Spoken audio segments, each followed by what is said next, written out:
we are going to continue with that first lesson, that remaining part, lesson number 1, Heritage of India. Yesterday we have studied about the natural and cultural heritage. We will revise it once more. Natural heritage means that the result of a close relationship between nature, environment, and human life. And the cultural heritage means whatever man obtains or creates with his intellect or skill is called a cultural heritage. So today we are going to discuss about the difference between natural and cultural heritage. This time in board exam they had asked this is the difference between natural and cultural heritage. So it is a very important. So first that you have to write the definition. What is the definition for that natural heritage? The result of a close relationship between man, nature, and the environment is called a natural heritage. What the point now? The result of a close relationship between man, nature, and the environment is called a natural heritage. Now, cultural heritage. Cultural heritage also you may be knowing the definition. That what is that? Whatever man obtains or creates, which is the intellect or skill is called that cultural heritage. So what is that cultural heritage? Whatever man obtains or receives with his intellect, skill, and tact is called cultural heritage. So understood now. First point is the result of a close relationship between man, nature, and environment is called that natural heritage. Then cultural heritage, whatever man obtains or creates with his intellect, skill, and tact is called the cultural heritage. Then second point you have to write is examples. It includes forest, whatever made by nature. It includes forest, rivers, plants, animals, creepers, birds, etc. Then second one in cultural heritage you have to write whatever made by man. It includes palaces, forts, stupa, vihara, chaityas, domes, even historical places of freedom movement, etc. Then third point we have to write it is a free gift of nature to us. So understood now. Third, it is a free gift of free present given to us by nature. Then third one in cultural heritage you have to write it is man-made. It is man-made means made by man. Then fourth point you have to write it. India's natural heritage is unique and varied. Unique means particular, and varied means we can find the differences. And in the cultural heritage you have to write it is immense and make us feel proud. Lot of cultural heritages are there in India. That is the meaning of immense. Then fifth one is it has contributed to the development of cultural heritage. So understood now that natural heritage plays an important role in the development of cultural heritage. In that cultural heritage you have to write it signifies the history of India from ancient to present times. So these are the points of difference between natural and cultural heritage. First one is that the result of a close relationship between nature, environment, and man is called natural heritage. Second one is whatever man obtains or creates with his intellect, skill, tact, etc. is called cultural heritage. Then second one is it includes forest, mountains, rivers, creepers, plants, animals, etc. Then here you have to write it includes palaces, forts, stupas, viharas, chaityas, historical places, etc. Then third one you have to write it is a free gift of nature to us. Then here you have to write that it is a man-made. Then fourth one you have to write India's natural heritage is unique and varied. Then here you have to write India's cultural heritage is immense and make us feel proud. Then fifth point you have to write it has contributed to the development of cultural heritage. Then here you have to write cultural heritage, you have to write it signifies the history of India from that ancient to the present times. So understood now these are the points.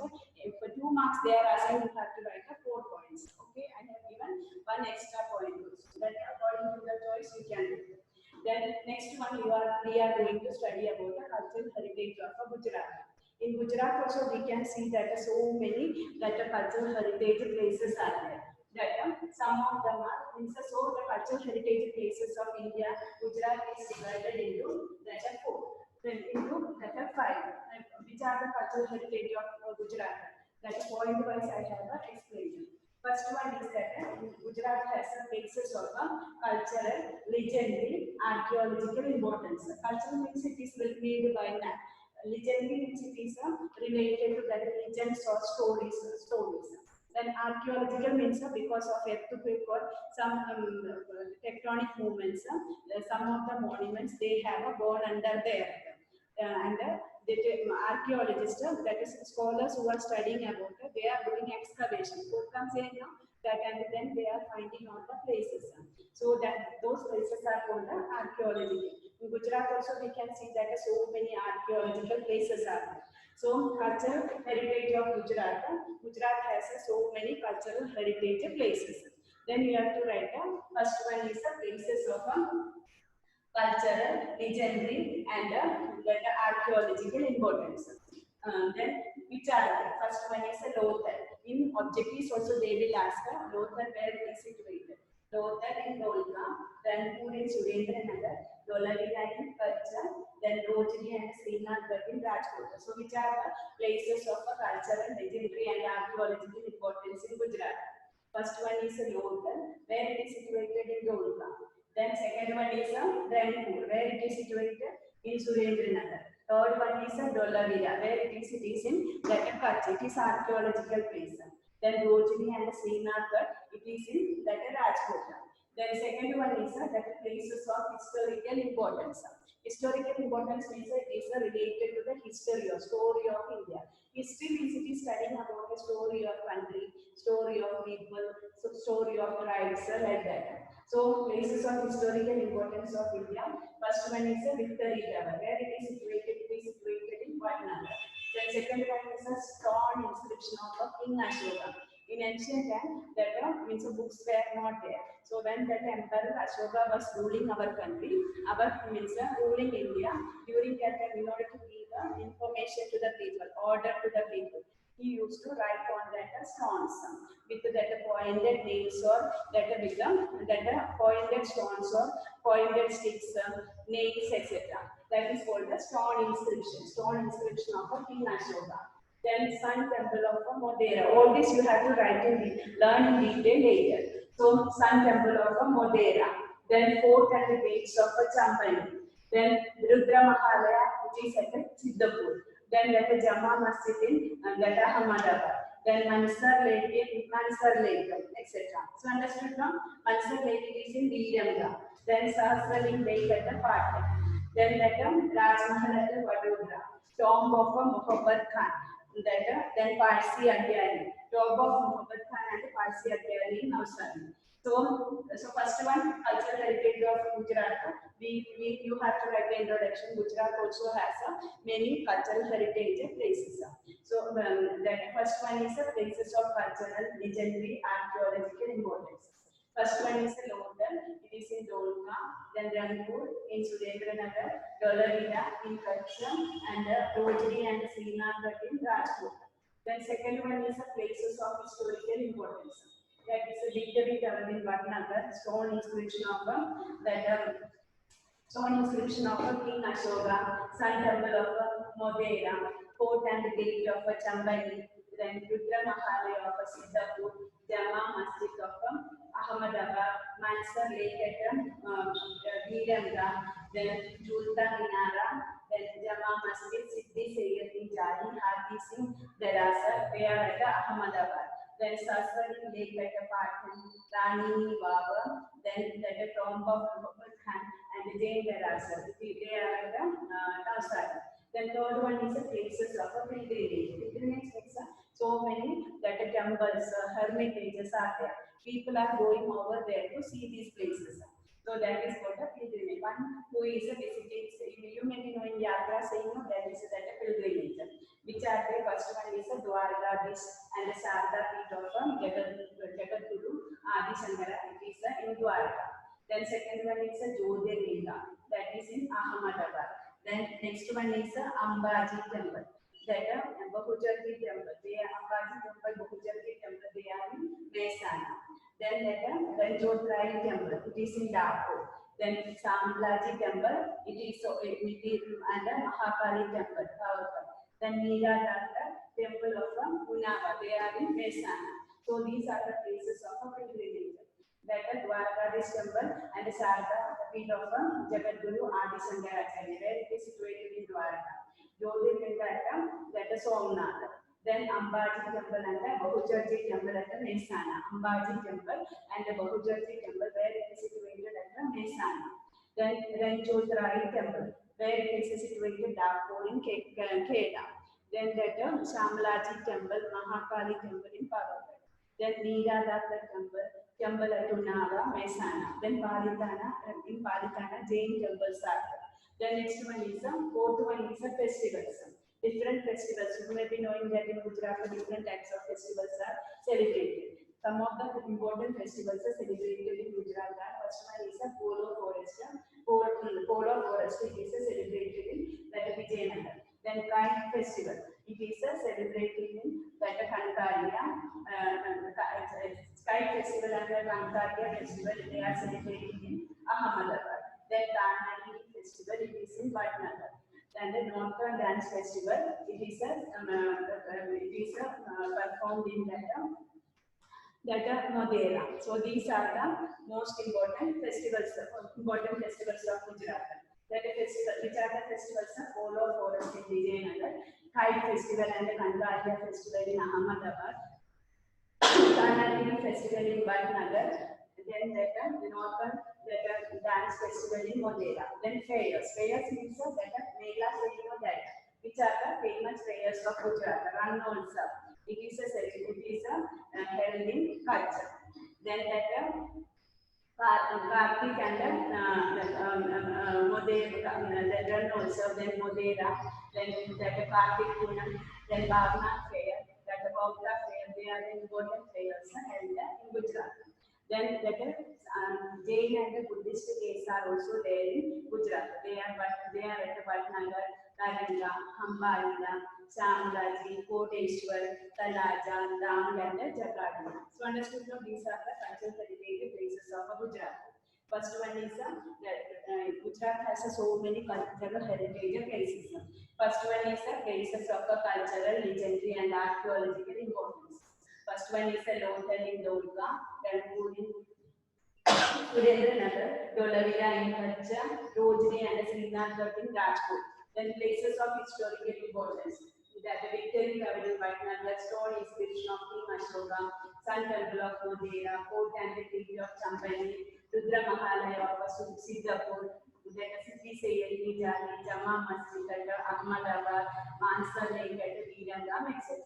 Then places of pilgrimage, Dwarkadish temple, Charda feet of the Jagadguru Adi Shankaracharya, that at Dwarka, Jyotirlinga at Somnath, Ambaji temple, Bahujarji temple, then that they are the important places of pilgrimages.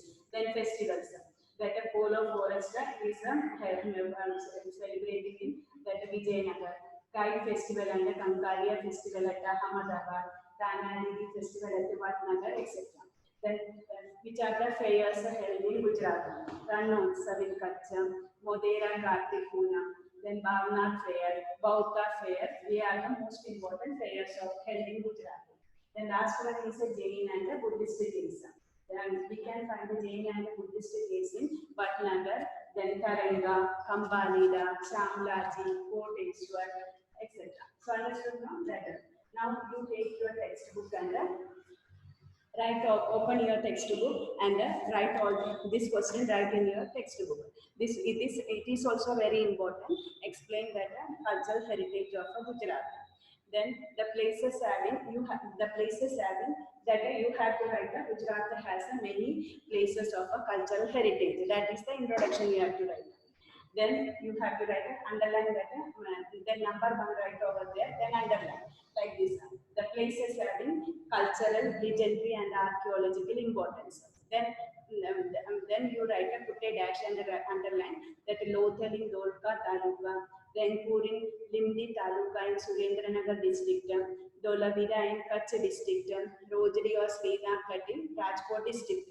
Then number 2 right over there and underline. The places of pilgrimage are Victory Tower of Vatnagar, stone inscription of King Ashoka at Junagadh, Sun Temple of Modera, Gate of Chambali, Rudra Mahalaya of Siddhapur, Mansar Lake of Veedanga, Jama Masjid of Ahmedabad, then Julta Minara, Shaking Tower, Siddhi Sayyid Nijali, Grill Temples of Hathi Singh, Sahasraling Lake of Patan, Raj Mahal of Vadodara, Tomb of Muhabbat Khan, then Parsi Agyari of Navsari.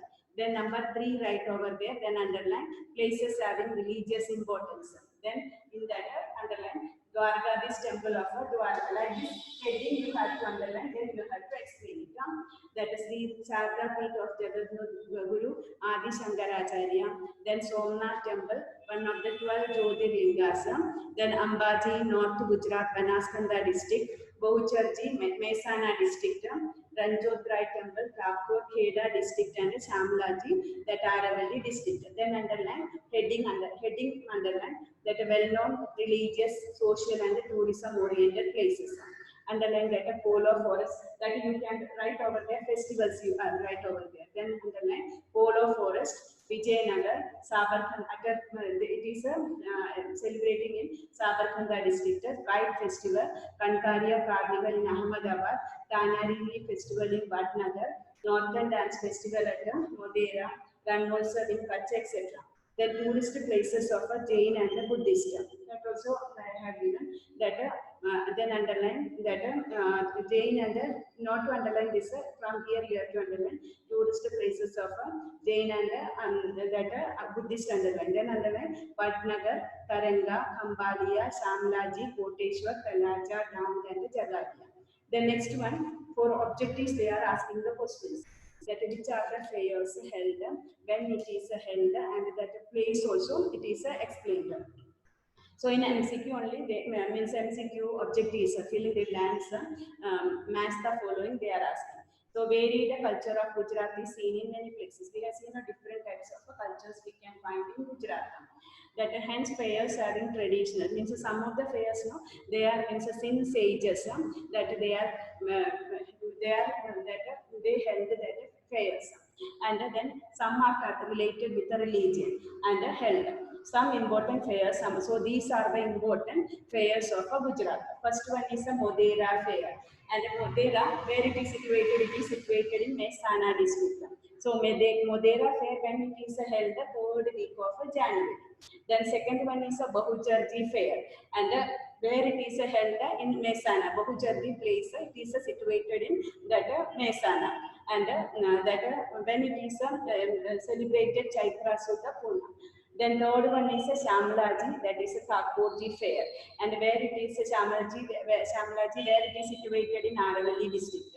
And from when to when it is celebrated Kartik to Pune. Then fourth one is a Bhadarvi Poonam fair, and where it is held Ambaji Banaskantha, and means when it is held Bhadarvi Poonam. Then Bhavanath, that Mahadev fair, where it is means held Girnar in Junagadh. Then it is held Makbar 9 to 12. Then Tarnetar fair, where it is held Tarnetar in Surendranagar. And when it is held the first week of Bhadrapad. That then seventh one is a Badiyat fair, where it is held Badiyat it is in Ahmedabad, and Rajab Mandar, that is 9, 10 and 11. Then Naklan fair, where it is held it is in Bhavnagar, and Bhadrapad Ammas it is celebrated. Then Madhavpur fair, Madhavpur it is situated in Porbandar, and it is celebrating in Chaitra Sudha 9 to 30. Then Bauta fair, it is celebrating in Dolka, Ahmedabad, Kartak Pune. Then Meeradatta fair, where it is held, held that Unnava, Mehsana, Rajab Manda 16 to 22. Then Dance Darbar fair, where it is held Ahua, Dam, and in Falgun, Pune. Then Golgadeda fair, it is in Dahoda 5 to 7 days after Holi. Then Kartik Poonam Purnima fair, it is held in Somnath Gir, that Kartik, when it is held Kartik Sud Poonam. Then Banguria fair, when it is held the quantities is in Chota Udaipur, when it is held from Holi to Rang Panchami. So this you have to learn for objectives. Now next one we are going to study about the Next one, we are going to study about India, land and people. So that since ancient time, it is believed that the primitive time that people came into existence in two places in the world. First one is in India and the second one is in people, India, land and the people. Next topic we are going to discuss is India, land and people. And it is believed that in the primitive time that people started living in India and South Africa. And we have seen that since ancient time, India was the people of the world were mesmerized by the prosperity and the richness of India. So people from different countries of the world they came to India, and some of the scholars they believed that Dravidians were the most ancient people of India. So that's where did the primitive man came into existence? India and that is South Africa. And then some of the scholars they believe that Dravidians were the most ancient people of India. So understood now? But the researchers of anthropology, researchers means finding out something new. Researchers of anthropology. Anthropology means a study about the origin of a man is called anthropology. And linguistic. Linguistic means that scholars who are studying about the origin of a man is called anthropology. And the linguistic means that scholars who are studying about the origin of a language is called linguistic. So, where the primitive people came into existence in India and South Africa, and who concluded that earlier that it is believed that some of the historians believed that who were considered to be the most ancient people of India, Dravidians, and that researchers of anthropology. What is the meaning of anthropology? Study about the origin of man is called anthropology. And the linguistic means a study about the origin of language is called the linguistic. So these researchers they discovered that it is not the Dravidians. Before the coming of the Dravidians, 6 types of people lived in India. So how many tribes of lived in India before the coming of the Dravidians? So that is 6 tribes of people lived in India. First one is that is Negritoid. Then second one is that asteroids. Then third one is Dravidians. Then fourth one is Mangaloids.